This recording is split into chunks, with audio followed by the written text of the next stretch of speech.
उम्र बढ़ने से कोई समझदार नहीं होता, बूढ़ा होने से कोई समझदार नहीं होता। समझदारी का बुढ़ापे से कुछ लेना देना नहीं। समझदारी कुछ और ही बात है।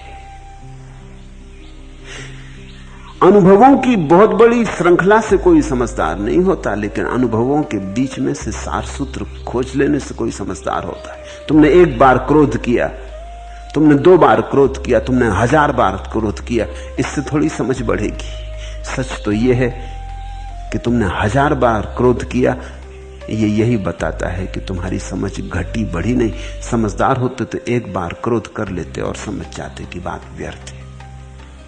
दोबारा करने की क्या जरूरत पड़ती। दोबारा करना पड़ा क्योंकि पहली बार समझ ना आई, तीसरी बार करना पड़ा क्योंकि दूसरी बार समझ ना आई, लाख बार करना पड़ा। और जैसे जैसे समझ ना आई वैसे वैसे तुम्हारा क्रोध करने का अभ्यास बढ़ता गया। आखिर में तुम पाते हो क्रोध तो बहुत किया लेकिन समझे कुछ भी नहीं, लोभ तो बहुत किया समझे कुछ भी नहीं, काम में बहुत तड़फे लेकिन समझा कुछ भी नहीं। तो उम्र को तुम समझदारी मत समझ लेना, उस भूल में मत पड़ना। इस संसार में लोग उस भूल में पड़ जाते हैं। लोग सोचते हैं कि उम्र बड़ी हो गई तो समझदार हो गए।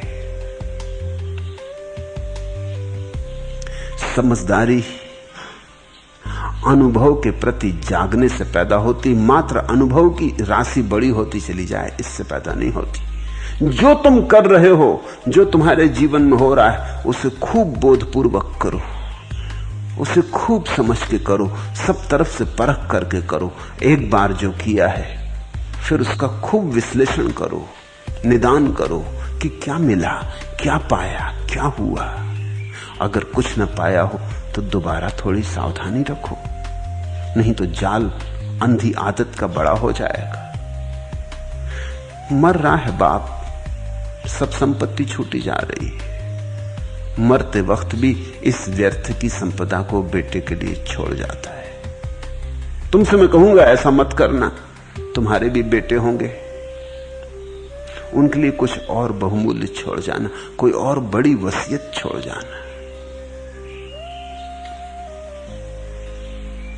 कुछ दिनों बाद बेटा वापस लौटा, भिक्षु दहर गांव आया तो उसके छोटे भाई ने रोकर समाचार कहा, उन स्वर्ण मुद्राओं को दिया, लेकिन भिक्षु ने स्वर्ण मुद्राएं फेंक दी।